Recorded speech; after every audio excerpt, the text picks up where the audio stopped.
नमस्कार विद्यार्थी मित्रांनो, मी एके सर तुमचं स्वागत करतो बायोकिरण या प्लॅटफॉर्मवरती. विद्यार्थी मित्रांनो, सध्या आपण डिस्कस करतोय ह्यूमन हेल्थ अँड डिसीजेस हा 12th सायन्सचा बायोलॉजी मधला चॅप्टर.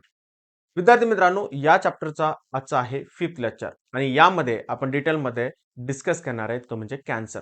विद्यार्थी मित्रांनो, या अगोदरच मी तुम्हाला सांगितलेलं आहे, जर तुम्हाला फ्री नोट्स पाहिजे असेल तर बायोकिरण हे ॲप डाउनलोड करा, ज्याची लिंक मी डिस्क्रिप्शन बॉक्समध्ये दिलेली आहे. विद्यार्थी मित्रांनो, चला तर मग आजच्या या लेक्चरला सुरुवात करूया. So let start. नेक्स्ट आपल्याला डिस्कस करायचं ते म्हणजे कॅन्सर. आता कॅन्सर काय? So cancer that means undifferentiated cell. Okay, ज्या uncontrol division of the cell that is the cancer. Okay, so बघा, so abnormal, uncontrolled and purposeless division of cell may lead to the formation of development of mass of undifferentiated cell. काय बघा, so अशा sale की ज्या abnormal आहे, ज्या uncontrol divisible आहे आणि त्यांचा कुठलाही पर्पज नाहीये, अशा पर्पजलेस सेल आहेत, ज्यांचं फॉर्मेशन, त्यांचं डेव्हलपमेंट, त्यांचं मास हे अनडिफरन्शिएटेड आहे. म्हणजे त्या कुठल्याही सेलमध्ये परत न्यूली फॉर्म होणार नाही, त्या कॅन्सर सेलच राहतील, त्या स्टेम सेलच राहतील आणि त्यापासून तयार होईल एक ट्यूमर. काय तयार होईल? Tumour. So when tumour is malignant. Malignant म्हणजे काय? तर एका ठिकाणी ट्यूमरच्या काही सेल निघल्या, ब्लड मध्ये मिक्स झाल्या, दुसऱ्या ठिकाणी गेल्या, दुसऱ्या ठिकाणी परत ट्यूमर फॉर्म केलं, तर त्याला म्हटलं जातं मॅलिग्नन्सी. आणि मॅलिग्नन्सी कॉज करणारे ज्या सेल्स असतात तर त्यांना म्हटलं जातं malignant cell. So it is described as a cancer. आणि जेव्हा या सेल मॅलिग्नंट होतात तर तेव्हा त्याला म्हटलं जातं cancer. And has ability to invade other tissues. आणि यांच्यामध्ये ॲबिलिटी असते की ज्या दुसऱ्या टिश्यूला ब्रेक करून टाकतात, खाऊन टाकतात. So cancer harms the body when cancerous cell divide uncontrollably to form new lump or masses of tissue called as a neoplasm. So ज्या कॅन्सरस सेल्स असतात तर त्या काय करतात? आपल्या बॉडीला हार्म करतात, आपल्या बॉडीला प्रॉब्लेम क्रिएट करतात. काय करतात? तर अजून कॅन्सरस सेल तयार करतात. आणि ज्या newly cancerous cell, newly mass form झालेलं आहे ज्या टिश्यूचं, सो त्याला म्हटलं जातं neoplasm. Except in the case of leukaemia. तर लुकेमिया म्हणजे जो कनेक्टिव्ह सेलचा जो कॅन्सर असतो, म्हणजे ब्लड कॅन्सर जो असतो, तो जर सोडला तर बाकीच्या सगळ्या कॅन्सरमध्ये लंप फॉर्म होतं किंवा जे आपण गाठ म्हणतो, आपण ट्यूमर जे होतं तर ते फॉर्म होतं. So tumour can grow and interfere with a normal functioning of the various organ. Tumour काय करतात? तर हे ट्यूमर आपल्या बॉडीमध्ये जे काही नॉर्मल फंक्शनिंग चालू आहे तर त्यांच्यामध्ये प्रॉब्लेम क्रिएट करतात. So they also release secretion with alter body function. आणि ते काही सिक्रिशन सिक्रिट करतात ज्याच्यामुळे आपल्या बॉडीमध्ये खूप सारे प्रॉब्लेम होतात. So it is one of the main killer disease नावडे. आता सध्या जर बघितलं तर प्रत्येक फॅमिलीमध्ये एक तरी असा पर्सन दिसतो की ज्याला कॅन्सर झालेला आहे आणि त्यामुळे या कॅन्सरमध्ये खूप सारे लोक दगावतात. So physician and researcher who specialize in the study, diagnosis, treatment, and prevention of cancer is called as an oncologist. So study of cancer or cancer cell known as a oncology. आणि याचा जो study करतात, याच्यावर जे research करतात, याच्यावर जे treatment करतात, तर त्यांना म्हटलं जातं oncologist. So tumour may develop anywhere in the body. However, all tumors are not cancerous. They are two types of tumors. दोन टाइपचे ट्यूमर्स असतात. First one is the malignant tumour and second one is the benign tumour. आता benign tumour जो असतो तर त्याला non malignant tumour और non cancerous tumour म्हटलं जातं और हार्मलेस ट्यूमर पण म्हटलं जातं. आणि दुसरा जो आहे तर तो कॅन्सरस ट्यूमर म्हणजेच मॅलिग्नंट ट्यूमर. सो एक एक आपण डिस्कस करू. So firstly we discuss here the benign tumour और नॉन मॅलिग्नंट ट्यूमर. ओके, सगळ्यात पहिल्यांदा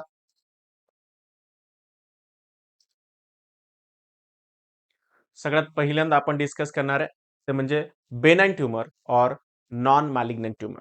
सो इट ग्रोज स्लोली, हा स्लोली तयार होईल. So may attain quite a large size but it remain unrestricted to the site of its origin. Generally काय होतं, तर अशा एक गाठ येते आपल्याला कुठेही, जनरली या ठिकाणी किंवा या ठिकाणी इथे मासाची गाठ असते. ओके, सिम्पली सेल असतात आणि त्याला जर तुम्ही जर टच केलं तर ते इकडून तिकडे थोड्याशा हलतात. ओके, त्या अशा फिक्स नसतात and it is does not spread to other part of the body आणि त्यांच्यामुळे दुसऱ्या पार्टमध्ये ते स्प्रेड होत नाही, त्या दुसरीकडे वाढत नाही. So thus this does not necessarily means that the benign tumour are not tuber ट्युबरझोम. आता जे काही बेनाइन ट्यूमर जे असतात तर ते एका ठिकाणी फिक्स नसतात, थोडे इकडे तिकडे थोडे हलतात आणि त्यामुळे ते दुसरीकडे ट्यूमर फॉर्म न करत नसल्यामुळे ते काही असे हार्मफुल ट्यूमर नाही आहे. So some benign tumour are harmful और फेटल. काही असतात असे हार्मफुल जे की ब्रेन मध्ये होतात. For example brain tumour.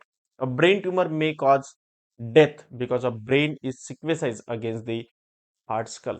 आणि ब्रेन जो आहे तर काय होतं, तर त्याच्या सराउंडिंगला हार्ड स्कल आहे, क्रॅनियम आहे, ज्याला आपण ब्रेन बॉक्स म्हणतो, जो की जवळपास 3 लेअरनी बनलेला आहे. ड्युरा मॅटर, आर्चिनोइड मॅटर, पिया मॅटर आणि त्याच्यामुळे तो हार्ड बनलेला आहे.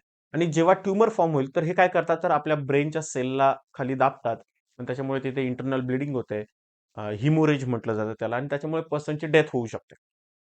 मात्र दुसऱ्या ठिकाणी जर बॉडीमध्ये जर कुठे वाढला तर बॉडीमध्ये काय होतं, तर ट्यूमर जो आहे तर तो बाहेरच्या साईडनी येतो आणि बाहेर स्किन आहे जी की असं फिक्स नाही आहे, हार्ड नाही आहे आणि त्याच्यामुळे काय होतं, तर बाहेर एक लंप दिसतो, एक ट्यूमर सारखं दिसतं आणि त्याच्यामुळे असे जे ट्यूमर आहे तर ते हार्मफुल नाही आहेत.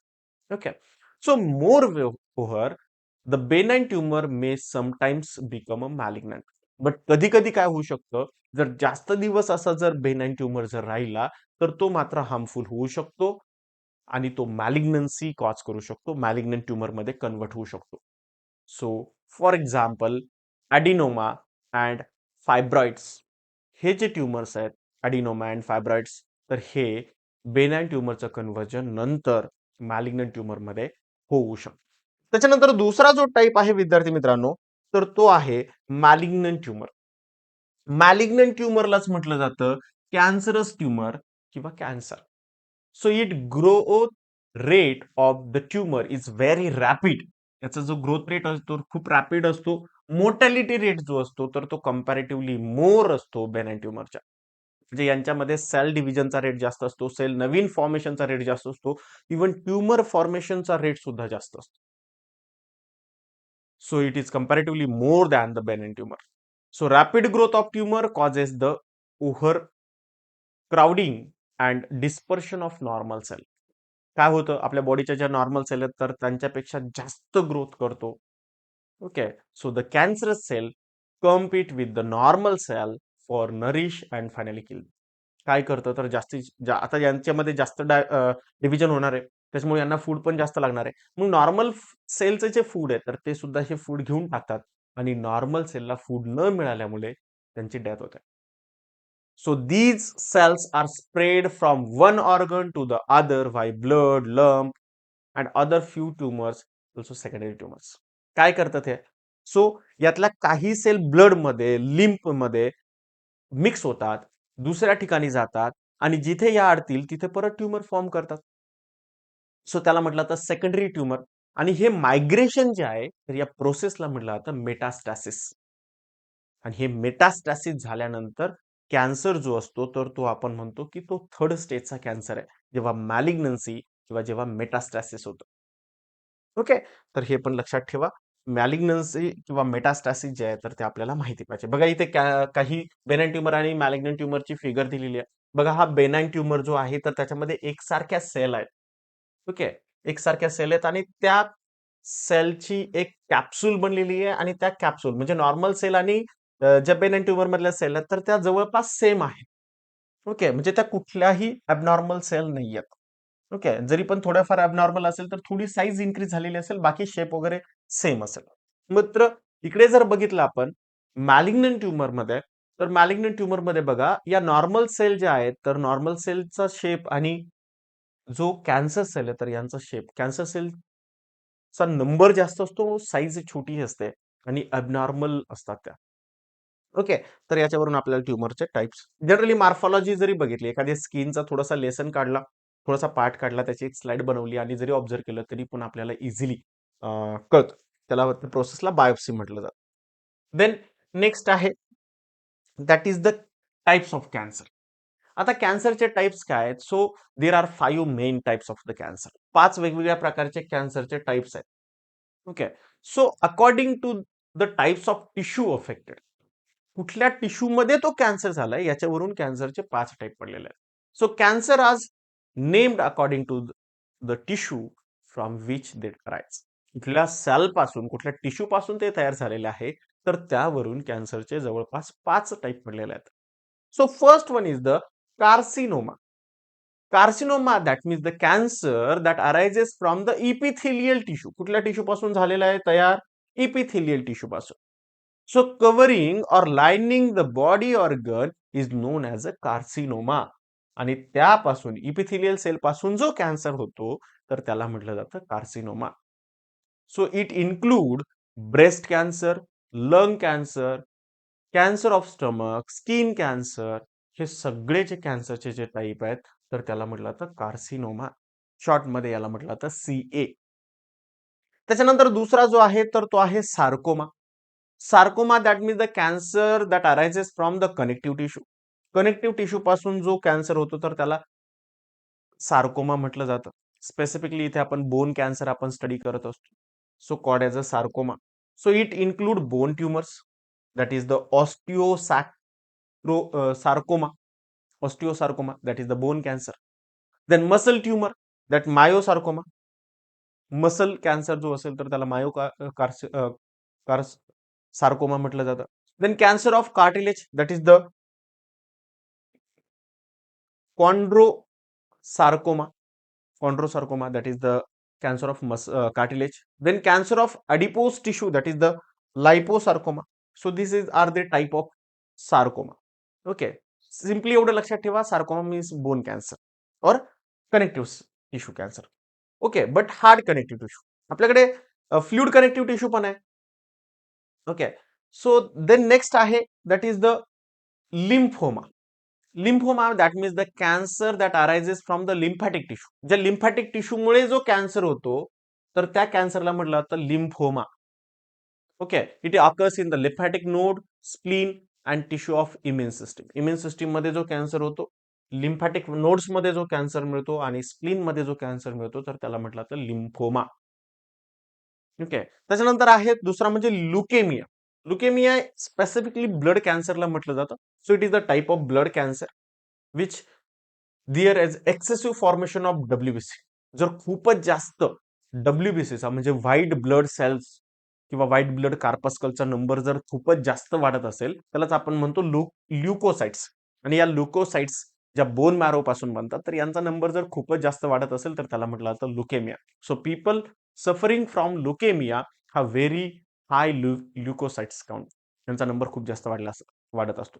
So the blood content million of abnormal immune immature WBC or leukocytes that are incapable of fighting infections. आणि यांचा नंबर खूप जास्त असून सुद्धा हे फायटिंग नाही करू शकत पॅथोजनच्या अगेन्स्ट. आणि there are various type of leukaemia such as cytic leukaemia, then lymphoblastic leukaemia, असे वेगवेगळे टाइप सुद्धा याच्यामध्ये आहेत. तर विद्यार्थी मित्रांनो, सगळ्यात जास्त डेथ रिस्क जी असते तर ती लुकेमियामध्ये असते. कारण बाकीच्यामध्ये आपण किमोथेरपी किंवा रेडिओथेरपी घेऊन आपण थोडंसं लाईफ एक्सटेंड करू शकतो. ब्रेस्ट कॅन्सर इव्हन आपण 100% बराही करू शकतो. मात्र लुकेमियामध्ये चान्सेस खूप कमी असतात. कारण जे काही ज्या सेल्स असतात तर त्या कंटिन्युअसली ब्लडमध्ये असतात आणि ब्लडमध्ये मॅलिग्नन्सी किंवा मेटास्टॅसिस होण्याचं चान्सेस जो की सगळ्यात जास्त असतात. आणि त्याच्यानंतर नेक्स्ट टाईप आहे बघा विद्यार्थी मित्रांनो, that is the fifth type, that is the carcinoma. Adenocarcinoma. So adenocarcinoma cancer arises from the thyroid ग्लँडचा कॅन्सर म्हणूया आपण. Thyroid, pituitary, adrenal and other glandular tissue, म्हणजे ज्या ग्लँड फॉर्म करणारे जे टिश्यू आहेत तर त्यांच्यापासून हा कॅन्सर होतो. त्याला म्हटलं जातं adenocarcinoma. That is the thyroid, pituitary, adrenal and other glandular tissue cancer. Okay. Then आता कॅन्सर चे टाईप तर कळले, पण कॅन्सर होतो का? तर कॉजेस ऑफ कॅन्सर आपण इथे स्टडी करणार आहे. बघा, so causes of cancer. So although it is still not very clear, नेमकं कॅन्सर होतो का आणि कुठलं एक रिझन आहे असं आपण फिक्स नाही सांगू शकत. अजून एवढं क्लिअर झालं नाहीये की नेमकं कॅन्सर होतो कशामुळे. But several factors are now known to be cancer causing. But खूप सारे फॅक्टर असे आहेत जे कॅन्सर कॉज करू शकतात आणि त्यांना म्हटलं जातं कार्सिनोजेनिक किंवा कार्सिनोजेन्स. जे कॅन्सर कॉज करतात तर त्यांना म्हटलं जातं कार्सिनोजेन्स. मग कुठले कुठले कार्सिनोजेन्स आहेत? तर काही कार्सिनोजेन केमिकल्स आहेत. ओके. सो कुठले कार्सिनोजेन्स केमिकल आहेत बघा. So chemical, several chemicals are known as a induce cancer. हे काय करतात? हे कॅन्सरला इंड्यूस करतात, कॅन्सरला होण्याला प्रोत्साहन देतात. So these include nicotine, caffeine, product of combustion of coal, oil. Okay. Nicotine कुठे असतं? तर जनरली तंबाखूमध्ये असतं. कॅफीन जे कॉफीमध्ये असतं. टॅनिन जे चहामध्ये असतं. देन जळलेला कोळसा किंवा ऑइल त्याच्यापासून निघालेले जे प्रोडक्ट असेल तर ते सुद्धा कॅन्सर कॉज करू शकतात. Then several polycyclic hydrocarbons, some sex hormones, steroids, if given in the secreted by the large amount may cause cancer. So breast cancer seems to have hormonal relationship. Breast cancer साठी hormone responsible आहे. So it is more commonly observe in the women who avoid breast feeding. So जे breast feeding avoid करतात, म्हणजे लहान बाळाला दूध पाजत नाहीत, तर अशामध्ये कॅन्सर होण्याचा धोका जास्त असतो. ओके. सो देन नेक्स्ट आहे that is the radiation. Radiation मध्ये काय? सो जनरली खूप सारे रेडिएशन आहे, रेज आहेत जे कॅन्सर कॉज करतात, जसं की एक्स-रे असेल, then gamma rays, then cosmic rays, ultraviolet rays. So they all are the carcinogens. Incidence of skin cancer is higher in the people working in very shiny sunny areas due to the ultraviolet radiation in the sunlight. आपल्या आपल्या पृथ्वीच्या सराउंडिंगला ozone layer आहे.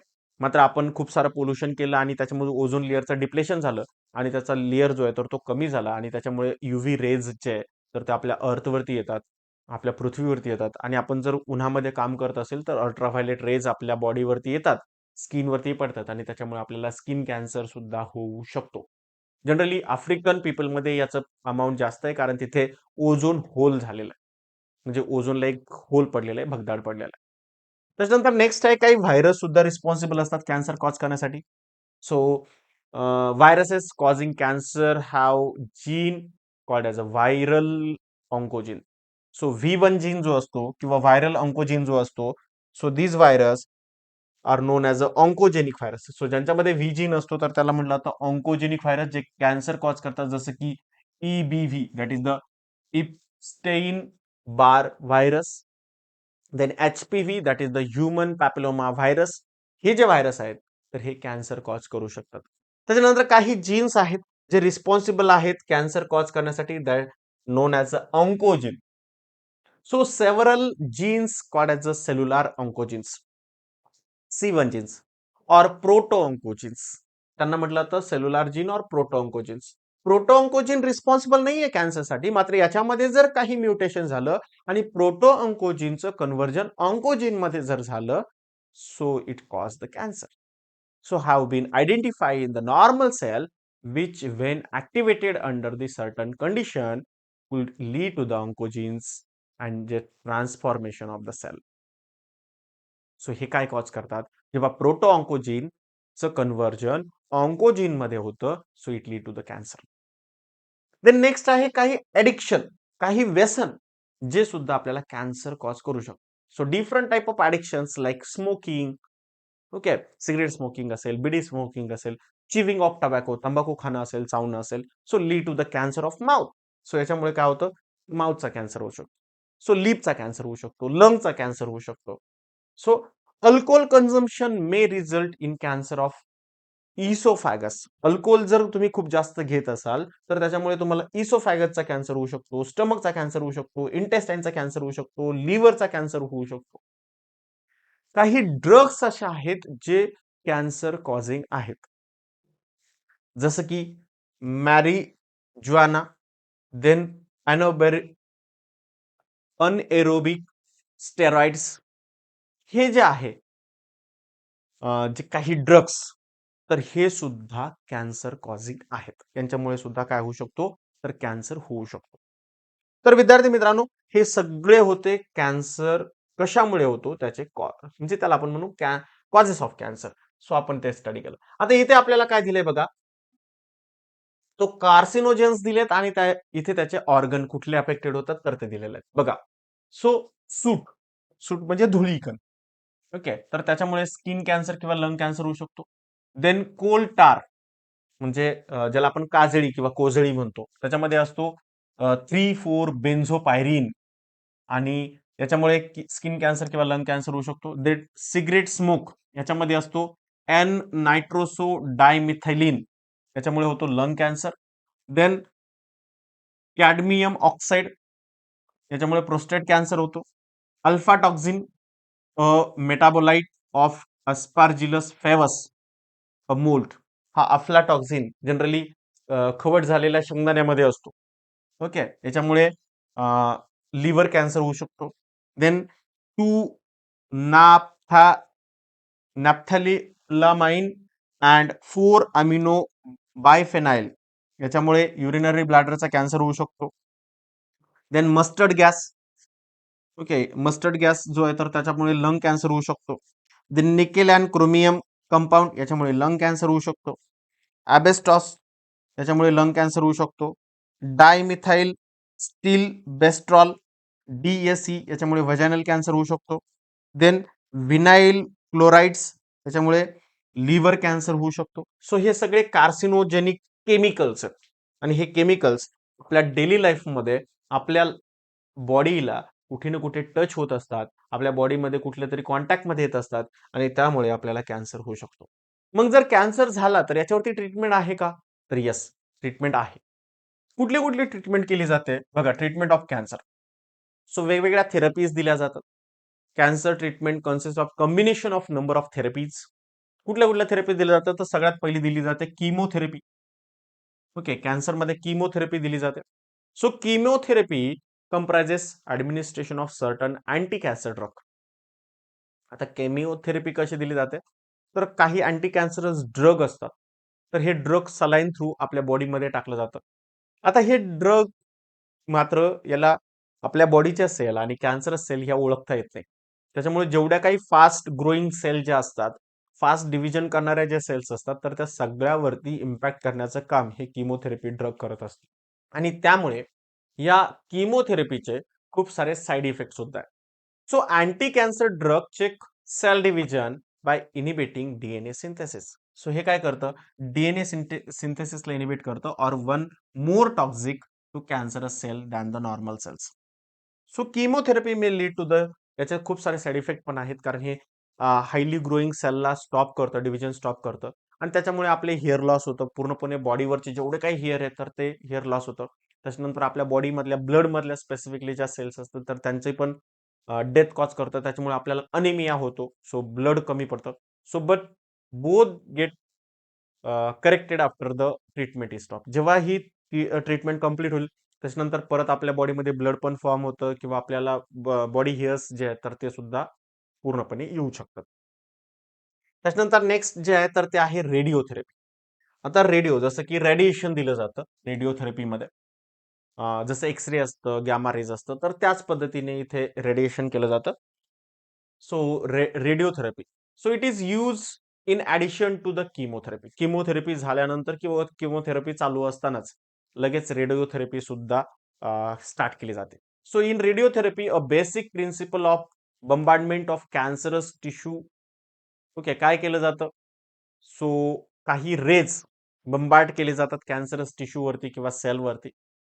So radioactive materials असतं त्याच्यामध्ये. So for treatment the cancerous tissue or cells are expose to radiation from radioactive material such as cobalt, iridium, then iodine. So यांचे जे raise असतात तर ते बंबार्ड केले जातात आणि त्याच्यामुळे जसं एक्सरे मध्ये होतं. So the ray X-ray gamma rays and charge particles are use to destroy the cancerous tissue. काय केलं जातं तर ते कॅन्सरस टिश्यू किंवा सेल्सला काय केलं जातं, डिस्ट्रॉय केलं जातं, but cause minimum damage to surrounding normal tissue or cells also.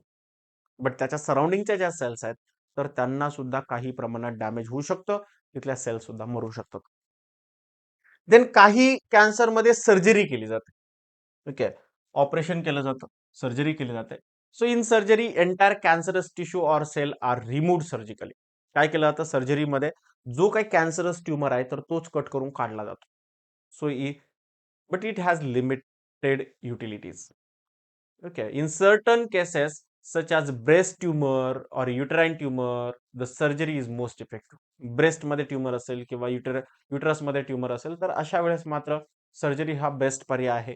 Breast काढून टाकलं जातं ज्याला मॅस्टोस्टॉमी म्हटलं जातं, किंवा युटरस काढलं जातं ज्याला आपण हिस्टेरोस्टोमी म्हटलं जातं. तर हे अशा सर्जरी करून हे पार्ट काढून टाकले जातात. सो यांच्यामध्ये हे मोस्ट इफेक्टिव्ह आहे. But other treatment are also given to kill any cancerous cell. आणि बाकीच्या ट्रीटमेंट सुद्धा घ्यावं लागतं, जसं किमोथेरपी असेल, रेडिओथेरपी असेल, ह्या सुद्धा सजेस्ट केल्या जातात. So that may have been escape in surgery. Then next आहे इम्युनोथेरपी. काही मध्ये इम्युनोथेरपी सुद्धा दिली जाते. So tumour cell have been shown to avoid detection and destruction by immune system. Generally tumour cell जे आहे तर त्या इम्युन सेलला ट्यूमर सेल डिटेक्ट करता येत नाही. So therefore the patient are given substance called biological response modifier such as alpha interferons. So काय केलं जातं मग, काही सबस्टन्स पेशंट मध्ये सोडले जातात ज्याला बायोलॉजिकल रिस्पॉन्स मॉडिफायर म्हटलं जातं. That is the alpha interferons which are activates their immune system and help to destroying the tumor. आणि हे अल्फा इंटरफेरॉन जे आहे तर ते काय करतात तर इम्युन सिस्टीमला ऍक्टिव्हेट करतात आणि त्याच्यामुळे ट्यूमरच्या सेल ज्या आहेत तर त्या डिस्ट्रॉय केल्या जातात. तर त्याच्यामुळे इम्युनोथेरपी सुद्धा खूप फायद्याची ठरते. त्याच्यानंतर नेक्स्ट आहे सपोर्टिव्ह थेरपी. म्हणजे ह्या सगळ्या थेरपी जेव्हा चालू असतात तर तेव्हा पेशंटला सपोर्ट देण्यासाठी काही सपोर्टिव्ह थेरपी सुद्धा केल्या जातात. सो त्याचे जे साईड इफेक्ट असेल किंवा या ट्रीटमेंट पासून काही प्रॉब्लेम होणारे असेल तर त्यांना थांबवण्यासाठी, जनरली साईड इफेक्ट ला थांबवण्यासाठी, किंवा जे काही बाकीचे फिजिओलॉजिकल प्रॉब्लेम होत आहेत तर त्याला थांबवण्यासाठी जनरली सपोर्टिव्ह थेरपी दिली जाते. So treat symptoms of cancers and side effect of cancerous treatment. So objective of this therapy is to improve the quality of life of cancer patient. So this therapy varies depending upon the condition of individual patient. ही जी therapy तर ती जसे जसे side effect होतील, जसे जसे बाकीचे प्रॉब्लेम्स क्रिएट होतील तर त्या पद्धतीनं ट्रीटमेंट केली जाते. बघा इथे डू यू नो सेक्शन दिलेलं आहे आणि याच्यामध्ये आपल्याला काय सांगितलंय बघा. The Tata memorial hospital is situated at the Kharghar, Mumbai. आणि हे स्पेसिफिकली कॅन्सर पेशंट वरती ट्रीटमेंट करतात. So Maharashtra in India, it is special cancer treatment and research centre. Okay, जे खारघरला आहे मुंबईला, टाटा मेमोरियल हॉस्पिटल ही कॅन्सर पेशंटसाठी काम करतं. So with the advance centre for treatment research आणि एज्युकेशन इन कॅन्सर. कॅन्सरमध्ये काय करतं, हे ट्रीटमेंट करतं, रिसर्च करतं आणि एज्युकेशन देण्याचं काम करतं. So it recognise as one of the leading cancer centre in South आशिया.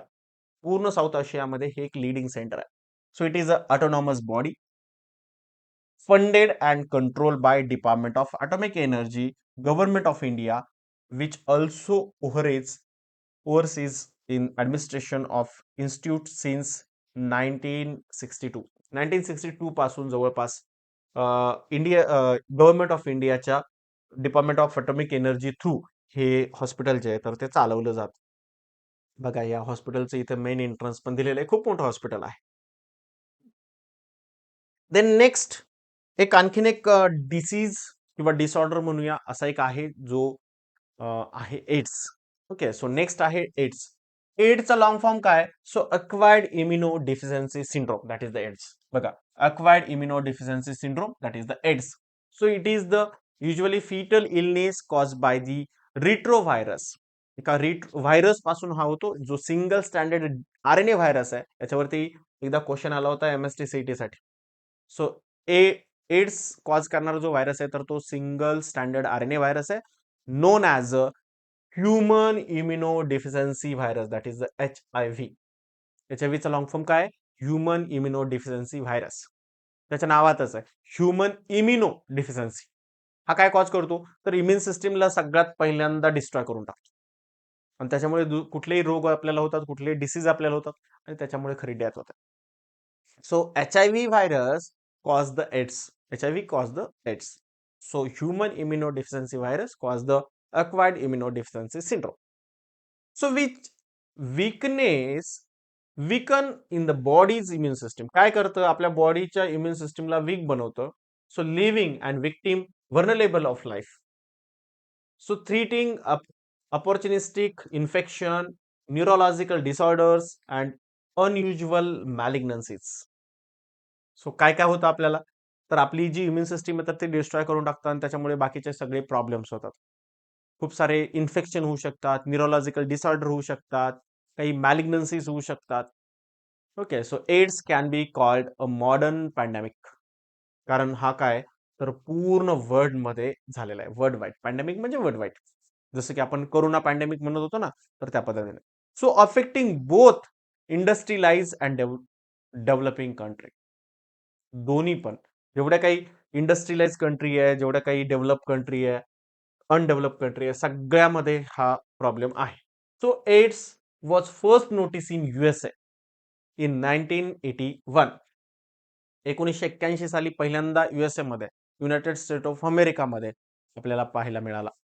आणि इंडियामध्ये जर म्हटलं तर पहिल्यांदा कन्फर्म केस जी होती तर ती एप्रिल 1986 मध्ये तमिळनाडूमध्ये पहिल्यांदा बघायला मिळाला होता. बट त्यानंतर आज जर विचार केला तर महाराष्ट्रामध्ये सगळ्यात जास्त पेशंट आहेत. सो पुढे आपल्याला दिलेलं आहे स्ट्रक्चर ऑफ HIV. आता HIV व्हायरसचं नेमकं स्ट्रक्चर कसं आहे?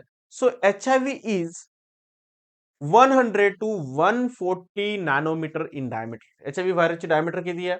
सो 100 to 140 नॅनोमीटर आहे. So it is a spherical, गोलाकार आहे.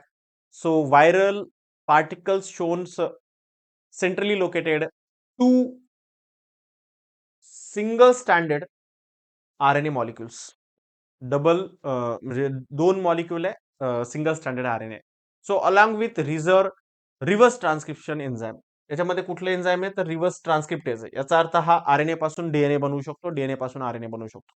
So it covered by 2 layer of proteins. 2 layer आहेत प्रोटीनचे. आउटर लेअर जो आहे तर तो मॅट्रिक्स प्रोटीन आहे P17 आणि इनर लेअर जो आहे तर तो कॉप्सिड प्रोटीन आहे P24.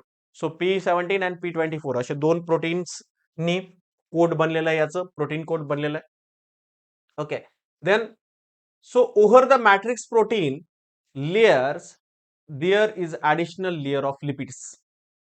ॲडिशनल लेअर पण आहे प्रोटीन बरोबरच. कशाचे? तर लिपिडचे आहे impregnated with glycoproteins like GP120 and GP41 असे दोन ग्लायकोप्रोटीन्स आहेत. सो जीपीचा लॉंग फॉर्म पण आहे glycoproteins. So the virus replicate in actively dividing T4 lymphocytes and can remain in the latent state or stage in lymphoid cell. So yes, हे जे virus आहे तर हे T4 lymphocytes वरती divide होतात आणि लॅटेंट फेज मध्ये असतात लिम्फॉइड सेल मध्ये. The virus has unique ability to destroy human T4 lymphocytes. आणि या व्हायरस मध्ये एक वेगळी युनिक अशी एक कॅपॅसिटी आहे की T4 lymphocytes ला डिस्ट्रॉय करून टाकतात. So HIV is found in greatest concentration in blood, semen and cerebrospinal fluid. सगळ्यात जास्त कुठे सापडते हे व्हायरसचं अमाऊंट तर ते असतं ब्लड मध्ये, सिमेन मध्ये आणि सेरिब्रोस्पायनल फ्लुइड मध्ये. आणि कमी कुठे असतं तर tear, milk, urine, saliva, cervical and vaginal secretion. आपल्या अश्रूंमध्ये, दुधामध्ये, युरिनमध्ये, सलायवामध्ये म्हणजे आपल्या लाळीमध्ये, सर्वायकल अँड व्हाजायनल सिक्रेशन मध्ये कमी असतं. आता बघा इथे आपल्याला पूर्ण फिगर दिलेली आहे. इथे आतमध्ये हा काय आहे तर हा सिंगल स्टँडर्ड RNA मॉलिक्युल आहे. त्याच्याबरोबर इथे त्याचे रिव्हर्स ट्रान्सक्रिप्टेज प्रोटीन आहे किंवा एन्झाईम म्हणूया आपण. त्याच्यानंतर इथे आउटर लेयर जो आहे, आउटर लेयर प्रोटीनचा जो बनलेला आहे, त्याला मॅट्रिक्स प्रोटीन आउटर म्हटलं जातं, जो की P17 आहे. आणि इनर लेयर पण दिलेला आहे, inner matrix. So inner matrix जो आहे तर तो P24 आहे. त्याच्यानंतर काही ग्लायकोप्रोटीन्स आहेत, जसं की इथे ग्लायकोप्रोटीन, इनर ग्लायकोप्रोटीन जो आहे तर तो GP21 आहे. आउटर ग्लायकोप्रोटीन जो आहे तर तो GP120 आहे. ओके. तर ही पूर्ण स्ट्रक्चर आहे, that is the HIV virus. त्याच्यानंतर पुढे आपल्याला दिलेलं आहे बघा, the virus the virus can be transmitted through. Virus कसा ट्रान्सफर होतो, तर सगळ्यात महत्वाचं म्हणजे unsafe sexual contact through. So including oral, vaginal and anal sex. Unsafe sexual contact जर असेल तर त्याच्यामुळे असं होऊ शकतं. Then blood through. So via blood transfusions और निडल शेअरिंग. जर HIV इन्फेक्टेड पर्सनचं ब्लड जर नॉर्मल पर्सनला जर दिलं तरी इन्फेक्शन होऊ शकतं, किंवा इव्हन निडल शेअर केल्याने सुद्धा होऊ शकतं. ओके. इंजेक्शनची जी सुई असते तर ती शेअर केल्याने सुद्धा होतं, किंवा फ्रॉम मदर टू चाइल्ड. जे ट्रान्सप्लासेंटल जी काही मदर असेल, म्हणजे pregnant woman can transmit the virus to her foetus through their shared blood circulation or nourishing mothers. जे नर्चरिंग मदर्स असतील, म्हणजे ज्या दूध पाजणाऱ्या मदर्स असतील, ब्रेस्ट फिडिंग करणाऱ्या मदर ज्या असतील, तर ब्रेस्ट मिल्क मधून सुद्धा HIV व्हायरस जो आहे तर तो इन्फंटला, म्हणजे न्यूबॉर्न बेबीला, किंवा एखादी प्रेग्नंट वुमन असेल तर तिच्या आतमध्ये असलेल्या फिटसला ट्रान्सफर होऊ शकतो. So other method of spreading of virus are rare and include accidental needle injury. कधी कधी ऍक्सिडेंटल निडल इंजुरी होऊ शकते, किंवा artificial insemination with infected donate semen, किंवा ट्रान्सप्लांटेशन ऑफ इन्फेक्टेड ऑर्गन. तर हे खूप कमी चान्सेस आहेत, कारण प्रत्येक ऑर्गन हे जे आहे तर ते टेस्ट करून घेतले जातात. So AIDS virus has been found in urine, tear, saliva, breast milk, and vaginal secretion, but it seems not to be transmitted by this fluid unless it get into injuries. जर खूप कमी amount मध्ये आपल्याला बघायला मिळतं ते urine मध्ये, tier मध्ये, सलायवा मध्ये, ब्रेस्ट मिल्क मध्ये, व्हजनल सिक्रेशन मध्ये, पण त्याच्यामध्ये जनरली ट्रान्सफर होत नाही. पण जर हे एखाद्या जखमेवरती जर पडलं नॉर्मल पर्सनच्या, तर मात्र इन्फेक्शन होऊ शकतं. ओके. म्हणजे डायरेक्ट ब्लडच्या कॉन्टॅक्ट मध्ये जर आलं व्हायरस, तर मात्र इन्फेक्शन होऊ शकतं.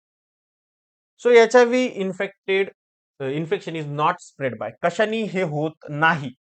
So casual contact with hugging, insect bite, जसं की mosquito, then participation in sport, touching atom previously touched by the infected person with virus, handshake, sharing clothes, swimming pool, यांनी कुठलाही इन्फेक्शन होत नाही. म्हणजे आपण जर एखाद्या इन्फेक्टेड पर्सनचे कपडे वापरले, किंवा त्याला हक केलं, किंवा त्याला एखादा मॉस्किटो चावला आणि तो आपल्याला चावला, तर अशा कुठल्याही गोष्टीने, किंवा हँडशेक केल्याने असेल, तर अशा कुठल्याही गोष्टीने एड्स होत नाही. ओके. देन नेक्स्ट आहे, that is the clinical manifestation. So the clinical manifestation म्हणजे सिम्पटम्स काय एड्स झाल्याचे. सो जनरली 4 असे मोठ्या मोठ्या कॅटेगरीज मध्ये आपल्याला त्याचे आपल्याला माहिती आहे. So first, initial infection. So with the virus and formation of antibodies usually 2 to 8 weeks after initial infection. So initial infection मध्ये काय होतं, इनिशियल इन्फेक्शन मध्ये आपण क्युअर करू शकतो. आपण अँटीबॉडीज जर दिले, अँटीबॉडीज बनवू शकतो व्हायरसच्या अगेन्स्ट, ते इंजेक्ट करू शकतो. Then asymptomatic carrier stage. दुसरी जी स्टेज आहे तर ती आहे असिम्टमॅटिक. याच्यामध्ये कुठले इन्फेक्शन, कुठले सिम्पटम्स नसतात. So in which no sign of disease are seen. Incubation period जो आहे तर तो 6 महिन्यापासून 10 वर्षांपर्यंत असू शकतो. 6 months to 10 years. So AIDS related complex, that is the ARC, with one or more of the following clinical signs. खूप सारे सायन्स मिळू शकतात त्याच्यामध्ये.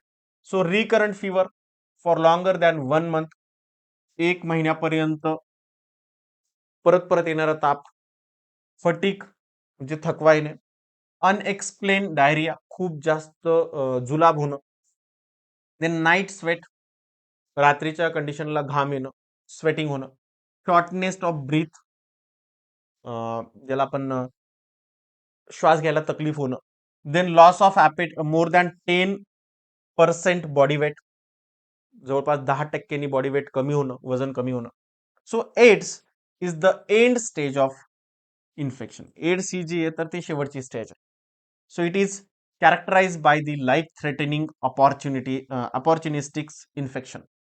सो लाईक निमोनिया सारखा डिसीज होऊ शकतो, ट्युबरकुलोसिस होऊ शकतो, कॅपॉसी सार्कोमा होऊ शकतो. सो असे वेगवेगळे डिसीज होतात आणि it is the end stage of the AIDS. So preventing measures काय, आपण कसे त्याला अवॉइड करू शकतो कॅन्सर होऊ नये म्हणून. So AIDS has no cure. सगळ्यात महत्वाचं, एड्स हा बरा होत नाही. Hence prevention is the better choice. So the following step help to prevention and dreadful disease.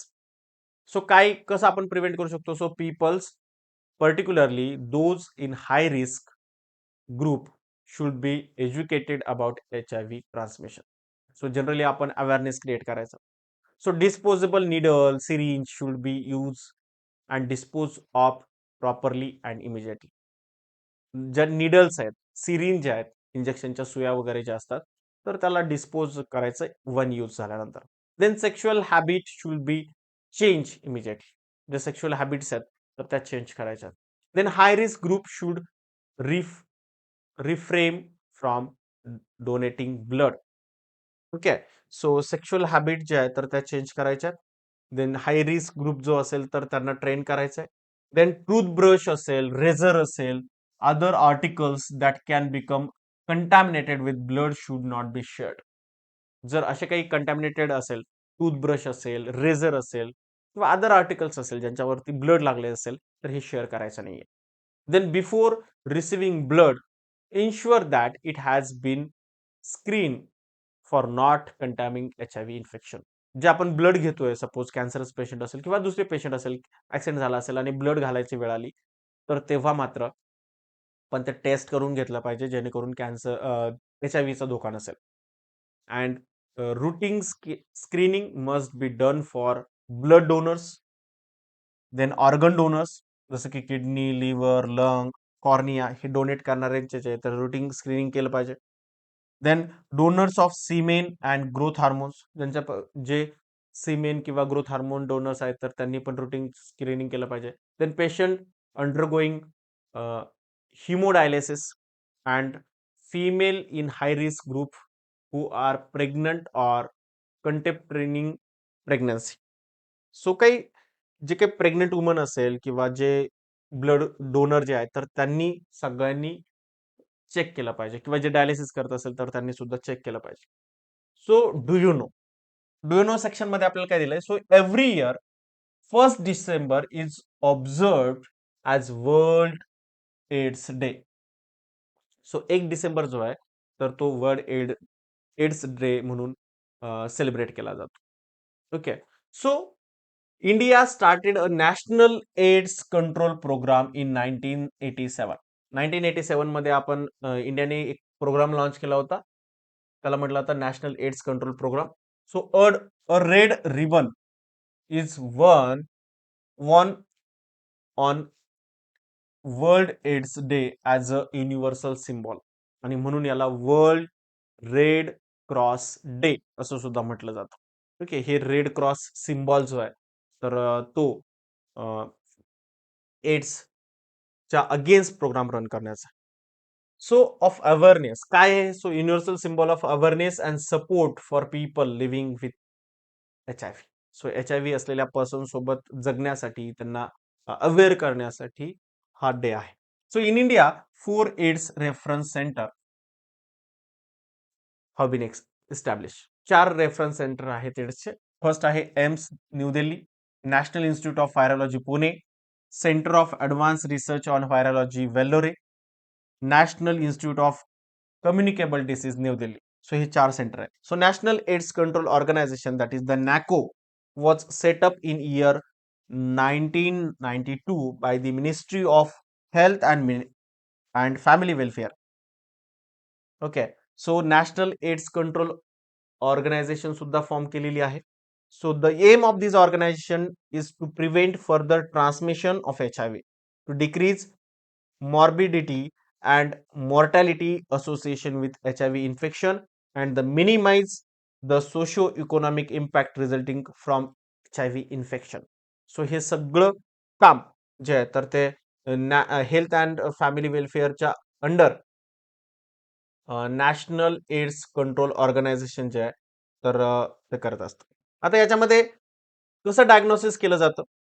Okay, diagnosis कसं केलं जातं? So laboratory diagnosis. So at the first test is used to detect the HIV antibodies, while a second confirmatory test is used to weed out any false positive result. The first test ELISA. पहिल्यांदा कुठली केली होती? इलायझा केली जाते. Enzyme link इम्युनोसॉर्बंट असे या टेस्टचं long form आहे. याचा तुम्हाला विचारलं जातं MST CET साठी. सो द कन्फर्मेटरी टेस्ट जी आहे तर ती वेस्टर्न ब्लॉट टेक्निकनी केली जाते. वेस्टर्न ब्लॉट टेस्ट केली जाते. So it is highly specific test. It is based on detecting specific antibody to viral core protein and envelope glycoprotein. So ही confirmatory test आहे. That is the western blot. Then treatment काय आहे AIDS वरती? So although AIDS has no cure, सगळ्यात महत्वाचं हा बरा होत नाही. So certain treatment medicines also called as antiviral drugs. Antiviral drugs दिले जातात. Anti retroviral drug can help to reducing the viral load and prolong the life of HIV patient. So example of this drug use in antiviral therapy. सो इथे हे जे drug आहे तर antiviral रिट्रोव्हायरल therapy म्हणून वापरले जातात. That is the ART. RTDF that is the tenofovir, EFV that is the efavirenz, then lamivudine known as a CTC. हे सगळे जे थेरपी येतात ते वापरले जातात. So the advancement made the biological science have helped us to deal effective with many infection disease.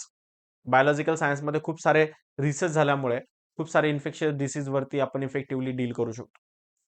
The use of vaccine and immunisation programme have enabled us to eradicate completely the dreadful disease like smallpox. Okay, smallpox सारखे जे disease आहेत तर त्याला आपण completely destroy केलेलं आहे. A large number of other infectious disease like polio, then diphtheria, pneumonia, and tetanus have been controlled in a large extent by the use of vaccine. आणि यांना सुद्धा आपण खूप साऱ्या प्रमाणात कंट्रोल केलेलं आहे. So biotechnology is a worth of making available newer and safer vaccines. पण खूप सारे बायोटेक्नॉलॉजी थ्रू खूप सारे वॅक्सिन्स डेव्हलप केलेले आहे. So discovery of antibiotics and various drug has also enable us to treat effectively infectious disease like tuberculosis. So आपण tuberculosis वरती खूप सारे जे काही अँटीबायोटिक्स आहेत तर ते सुद्धा डेव्हलप केलेले आहेत. तर विद्यार्थी मित्रांनो, आजच्या लेक्चरमध्ये आपण कॅन्सर अँड एड्स अशा 2 डिसीज बद्दल इन्फॉर्मेशन डिस्कस केलेली आहे. यावरती तुम्हाला कुठलेही डाऊट असेल तर तुम्ही कमेंट बॉक्समध्ये नक्की टाका. माझा नंबर मी खाली दिलेला आहे, त्याच्यावरती सुद्धा तुम्ही तुमचे डाऊट्स विचारू शकता. किंवा बायोकिरण ऍप डाउनलोड केल्यानंतर सुद्धा तुम्हाला तिथे चॅट बॉक्स अवेलेबल मिळेल. तिथे सुद्धा तुम्ही चॅट करून माझ्याशी डिस्कशन करू शकता आणि तुमचे प्रॉब्लेम जे आहेत तर ते सॉल्व्ह करून घेऊ शकता. भेटूया विद्यार्थी मित्रांनो परत नेक्स्ट व्हिडिओमध्ये. तोपर्यंत bye bye. Happy learning. Take care.